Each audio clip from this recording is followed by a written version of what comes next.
Hi hello, कैसे हो आप लोग। दोस्तों, वीडियो के टाइटल को देख के आप लोगों को पता चल ही गया होगा कि आज मैं किस टॉपिक के बारे में आप लोगों से बात करने वाला हूँ।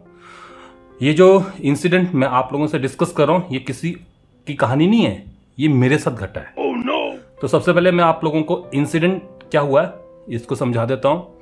मेरे पास एक सिटी बैंक का क्रेडिट कार्ड है। इसकी स्टेटमेंट 17 या फिर 18 को जनरेट होती है।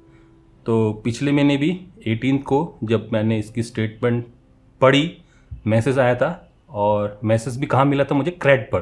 क्रेड एक प्लेटफॉर्म है जहाँ से मैं पेमेंट करता हूँ। Get cashbacks for paying your credit card bills. Cred, not everyone gets it. अपने सिटी बैंक, HDFC, जो भी मेरे पास क्रेडिट कार्ड है उन सब की पेमेंट मैं इसी प्लेटफॉर्म से करता हूँ। तो इन्होंने मुझे मैसेज भेजा कि आपका सिटी बैंक क्रेडिट कार्ड की स्टेटमेंट आ गई है और आपका इतना ड्यू है। कितना ड्यू है? 1,11,000 रुपये। अब मैं अचंभे में। ठीक है, मैंने पिछले महीने पूरी पेमेंट नहीं की थी, बट मिनिमम ड्यू मैंने पे किया था और इतना तो नहीं हो सकता था कि सिटी बैंक मुझे इतना फाइन लगा दे। तो मैंने जब स्टेटमेंट खोलने की कोशिश की तो मुझे अचंभा हुआ। मेरे क्रेडिट कार्ड पर 71,833 रुपये और 70 पैसे की ट्रांजेक्शन हुई। मैंने तो नहीं की थी। मैं अचंभे में कि ये कौन सी ट्रांजेक्शन होगी, और देखा कि ये apple.com UK। तो ये क्या लोचा था, मेरे समझ से तो बाहर था। मैंने क्रेडिट कार्ड कस्टमर केयर को कॉल किया, उनसे बात की, तो पता चला कि ये एक ऑनलाइन फॉरेन ट्रांजेक्शन है जिसमें OTP नहीं आता। मुझे मालूम था, बट अगर आप लोगों को नहीं पता, आप समझ लीजिए कि अगर आपका क्रेडिट कार्ड खो जाता है और कोई उसको यूज करता है इन फॉरेन करेंसी, तो OTP नहीं आता। उसको सिर्फ उसका नंबर, एक्सपायरी और CVV चाहिए, और आपको SMS मिलेगा। अगर आपने कस्टमर केयर से बात करके उस ट्रांजेक्शन को ब्लॉक कर दिया विद इन सही समय में, तो आपको कोई प्रॉब्लम नहीं। बट अगर आपने डिले कर दिया, जैसे कि मेरे केस में हो गया था, ट्रांजेक्शन 7 अक्टूबर की थी और मुझे पता चला 18 को, 11 दिन के बाद। तो समय जा चुका था, मतलब कि जिसने सामान लिया apple.com/UK से, उसको तो सामान मिल भी गया होगा। चलिए, जो भी है, कस्टमर केयर से बात करने पर मैंने इस कार्ड को ब्लॉक करवा दिया और एक नया कार्ड री इशू करवा लिया। अब यहाँ पर मैंने कस्टमर केयर से रिक्वेस्ट की कि प्लीज़ नंबर चेंज करके भेजना। क्यों? क्योंकि सिटी बैंक वाले पिछले 2-3 बार से सेम नंबर रिपीट कर रहे हैं। आई थिंक जब मैंने क्रेडिट कार्ड बनवाया था तब से वही नंबर चल रहा है। एक्सपायर होता है, सेम नंबर पर एक्सपायरी डेट चेंज करके और CVV नंबर चेंज करके कार्ड भेज देते हैं। तो मैंने इस पर चेंज करने के लिए कहा, तो चेंज करके मुझे मिल गया। और साथ में दोस्तों, मैंने एक पुलिस कंप्लेन भी की। हालांकि credit card customer care company मुझसे मना कर रही थी, कह रही थी कि आपसे कांटेक्ट किया जाएगा और उसी के बाद आप पुलिस कंप्लेन करना। तो मैंने सोचा कि क्यों डिले किया जाए, मैंने तुरंत जाके पुलिस कंप्लेन की। यहाँ पर भी थोड़ा सा भाग दौड़ करनी पड़ी मुझे। अपनी ID, एक manual application, hand written application, sign और ट्रांजेक्शन ID, ये सब कुछ वहाँ पर देना पड़ा। और यहाँ पर पुलिस वालों को देने पर यह पता चला कि ये सबसे पहले साइबर सेल जाएगा और वहाँ से एक रिपोर्ट बन के आएगी, उसके लगने के बाद ही FIR दर्ज होगी। तो मैंने प्रोसेस करवा दिया। उन्होंने मुझसे कहा था कि लगभग 15-20 दिन लग जाते हैं। मैंने बैकग्राउंड में एक साइबर सेल को अलग से कंप्लेन डाल दी कि इस टाइप की ट्रांजेक्शन हुई है, और ये सारा रिकॉर्ड मैं सिटी बैंक को दे रहा था। दोस्तों, आज है 13 नवंबर, 18 तारीख की ये कंप्लेन है। आज तक सिटी बैंक ने मुझसे इस कंप्लेन के बारे में कांटेक्ट नहीं किया।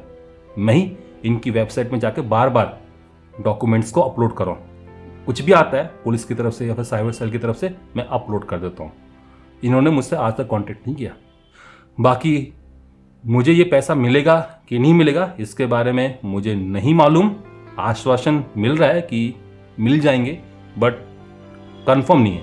बैंक कहता है कि ये जो ट्रांजेक्शन है इसको उन्होंने पेंडिंग पर डाल दिया, मतलब कि मुझे जो 71,833.7 ये वापस दे दिया गया है, बट ये एक प्रोविजनल है।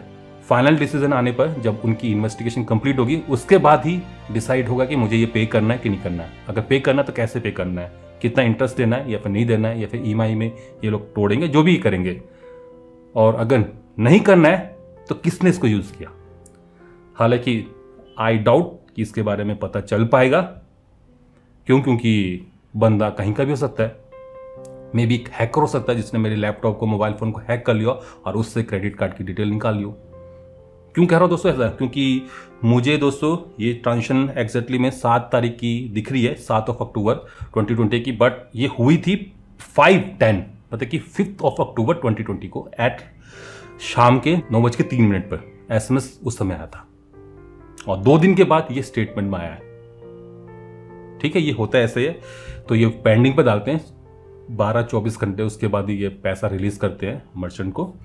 तो मेरे पास समय था उस समय, अगर मुझे वो SMS मिल जाता, बट SMS मुझे मिला नहीं, था मेरे फ़ोन पे ही, बट मैंने पढ़ा नहीं। ये मेरी तरफ से भी गलती थी कि मुझे SMS को खंगोलते रहना चाहिए, क्या पता कब कोई मेरे क्रेडिट कार्ड को ऐसे यूज़ कर ले।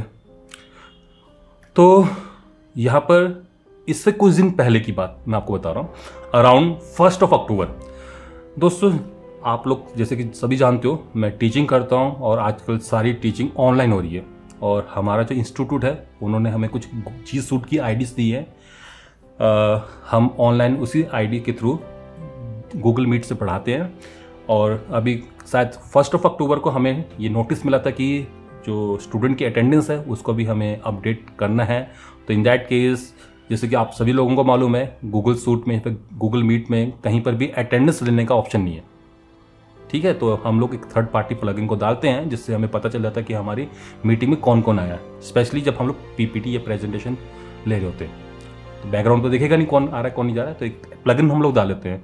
तो दोस्तों, जब से मैंने वो प्लगइन डाला था ना, मुझे अपने लैपटॉप पर कुछ शंका हो रही थी। लग रहा था कि मेरे लैपटॉप को कोई और यूज़ कर रहा है। क्यों? क्योंकि मैं जब इस पे google.com से सर्च करता था तो मुझे जो सर्च UI है वो कुछ अजीब टाइप की दिखती थी। अब चूंकि मैं YouTube पर वीडियोस बनाता रहता हूँ और मुझे इमेजेस की ज़रूरत पड़ती है, तो जो इमेज कॉलम था वो भी काफ़ी, मतलब कि आप इमेज डाउनलोड ही नहीं कर पा रहे थे गूगल सर्च से। तो शंका हो रही थी मुझे, तो मैं इग्नोर करता रहा। बट 1-2 दिन इग्नोर करने के बाद मुझे ऐसा लगा कि नहीं, कुछ गड़बड़ है। तो मैंने गूगल सर्च किया, देखा कि क्रोम को कैसे रीसेट किया जाए। क्रोम को रीसेट करने के बाद भी कोई फ़ायदा नहीं हुआ, तो मैंने फायरफॉक्स, इंटरनेट एक्सप्लोरर, एज को भी ट्राई किया। सब में सेम प्रॉब्लम, मतलब कि ये ब्राउज़र की प्रॉब्लम नहीं थी। तो काफ़ी देखने के बाद, कुछ रजिस्ट्री एडिट करने के बाद मुझे ये पता चला कि मेरे कंप्यूटर में इंटरनेट ऑप्शन में लैन सेटिंग के अंदर प्रॉक्सी सेटिंग डिसेबल थी। लैन सेटिंग में खोल ही नहीं पा रहा था। लिखा हुआ था कि this setting is control by system administrator. मैंने स्क्रिप्ट खोली, ग्रुप पॉलिसी को एडिट किया, रजिस्ट्री एडिटर में भी जाके काफ़ी चीज़ें चेंज की, बट स्टिल वो जो लैन की सेटिंग है वो डिसेबल पड़ी हुई थी मेरे लिए। कभी वो खुल जा रही थी आर्बिटरी, जब खुल रही थी तो सब गूगल सर्च बढ़िया काम कर रहा था। तो मुझे ऐसा लगा कि मेरे इस कंप्यूटर को कोई ना कोई यूज़ कर रहा है। मैंने मैकाफी 3 इयर्स का प्रोटेक्शन मैंने खरीदा हुआ है और डाला हुआ है। उसके होते हुए भी मेरे सिस्टम में हैकिंग हो रही है या फिर कोई मालवेयर आ गया। मैं आप लोगों को बता दूं तो मैं अपने लैपटॉप में कोई भी पायरेटेड सॉफ्टवेयर यूज़ नहीं करता हूँ। ऑफिस ओरिजिनल है, एडोब रीडर मैं चलाता हूँ, वेगस प्रो ये भी लाइसेंस्ड है, मंथली मैं पेमेंट करता हूँ, अराउंड 1100-1500 रुपये के बीच में आती है। तो पायरेटेड सॉफ्टवेयर कोई नहीं है। तो फिर एंटीवायरस का होते हुए भी मेरे सिस्टम को कोई हैक कर रहा है, कोई परमिशन और लेके यूज़ कर रहा है। और ये ऐसा नहीं कि लैपटॉप कोई बहुत पुराना है, ये अभी जनवरी के महीने में मैंने खरीदा था और लगभग लॉकडाउन के समय से मैं इसको यूज़ कर रहा हूँ। तो कोई पुराना OS भी नहीं है, कोई पुराना सिस्टम भी नहीं कि काफ़ी समय से ऐसा कुछ चल रहा था, नो। तो मैंने फाइनली लैपटॉप को रीसेट कर दिया। अब रीसेट करने के बाद दोस्तों हुआ ये कि रीसेट बीच में रुक गया। अब रुक गया तो एक ही ऑप्शन बची थी कि फॉर्मेट मार के सी को फिर से वापस विंडो को डाला जाए। तो मैं ऑलरेडी बैकअप कर चुका था, तो मैंने सी ड्राइव को फॉर्मेट मार दिया और वापस विंडो को चला दिया। बट अभी भी सेटिस्फेक्शन नहीं लग रहा था। लग रहा था कि कहीं ना कोई डी ड्राइव में मालवेयर पड़ा हो। तो मैंने सी डी दोनों को फॉर्मेट मार के कंबाइन करके दोबारा से विंडोज डाल दी। मतलब 3 बार मैंने इसमें विंडो डालने की कोशिश की। पहला रीसेट, दूसरा सी पर, और बाद में सी डी को मर्ज करके होल फॉर्मेट। अपनी इस प्रॉब्लम के बारे में अपने कॉलीग्स के साथ भी डिस्कस किया, बताया कि ऐसी दिक्कत मेरे को आ रही, क्या आप लोगों को आ रही। अब सब ये कह रहे थे कि उनको तो ऐसी कोई दिक्कत नहीं हुई है। और काफ़ी सर्च करने के बाद मुझे ये पता चला कि इस टाइप के जो मालवेयर्स होते हैं ये कुछ अलग अलग टाइप की प्रॉब्लम्स दिखाते हैं। मे बी मेरे में लैन सेटिंग बंद थी, मे बी उनके अंदर भी लैन सेटिंग बंद हो, क्या पता क्या हो रहा हो। तो ये बात थी करीबन फ्राइडे की। फ्राइडे को मैंने फॉर्मेट मारा था, सैटरडे तक मेरा जो सिस्टम है ये चलने लग गया था। और ये जो ट्रांजिशन हुई है ये हुई है 5 अक्टूबर, मतलब कि मंडे की। आप समझना। उसी दौरान मैंने लैपटॉप को फॉरवर्ड मत मारा और उस बंदे ने मंडे को मेरे क्रेडिट कार्ड से, आई थिंक कि मंडे था 5th को, मेरे क्रेडिट कार्ड से एक ट्रांजेक्शन कर दी, या हाँ मंडे था। और इसकी जो ट्रांजेक्शन है ये मेरे को स्टेटमेंट में 7 अक्टूबर को मिली।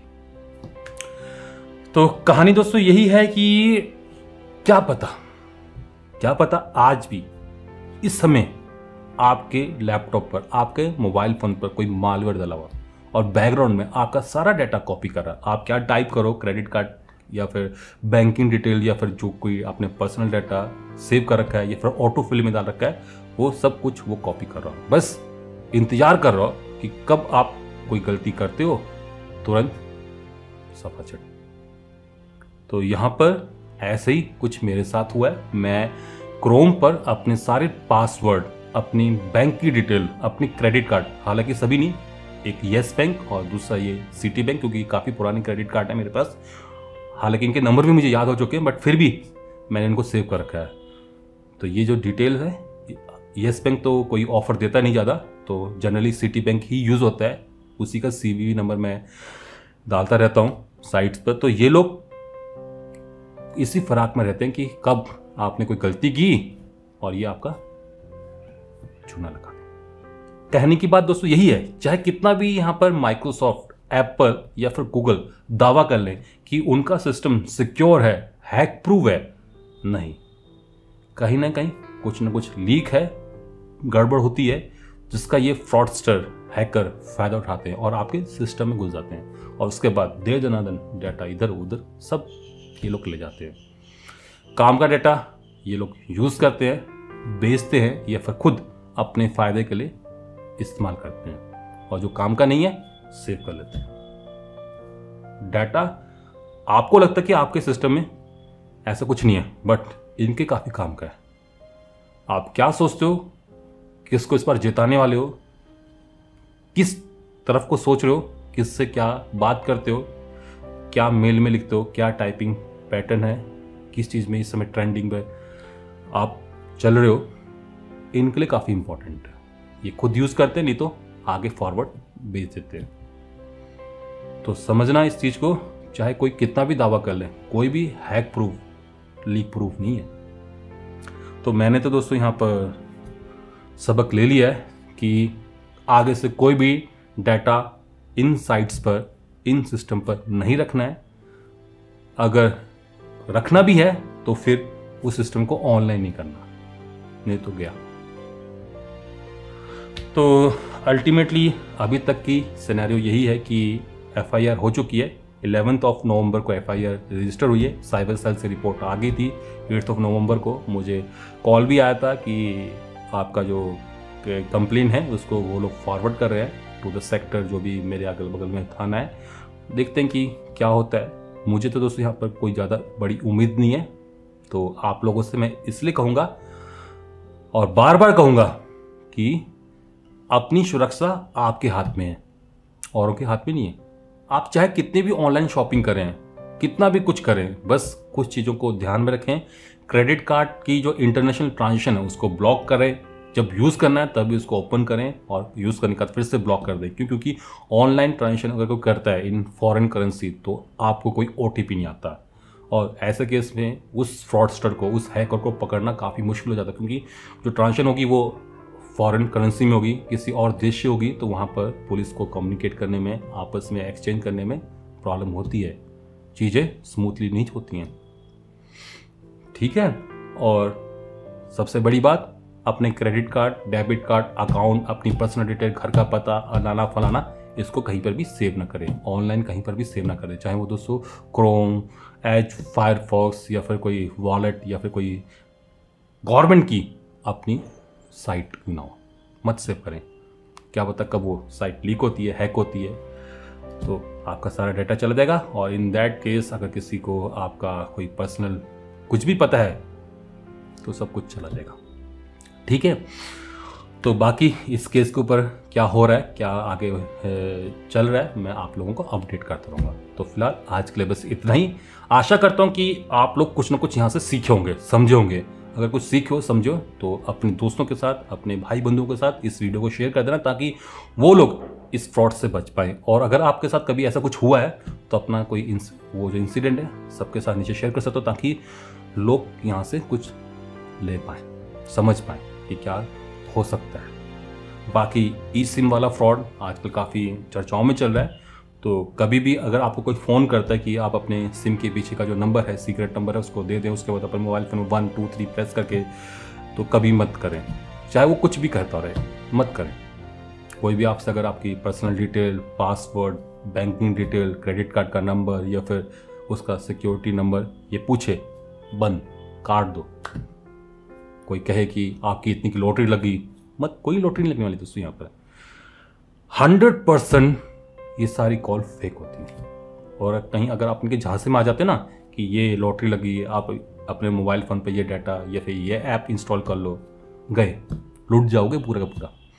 तो कुछ मत करें। तो फिलहाल इसी के साथ मैं अब इस वीडियो एपिसोड को यहीं पर समाप्त करने जा रहा हूँ। आशा करता हूँ कि पसंद करोगे, शेयर करोगे, और अगर आप लोग इस चैनल में नए हो तो इस चैनल को सब्सक्राइब भी करोगे। कर रहे हो तो साथ में जो बेल आइकन है, घंटे वाला जो निशान है, उसको ऑल करके दबा देना, ताकि आप लोगों से मेरी कोई इस टाइप की फ्यूचर अपडेट मिस ना हो पाए। नमस्कार, बाय बाय। अब पटकने का कोई फायदा नहीं, पैसे तो गए।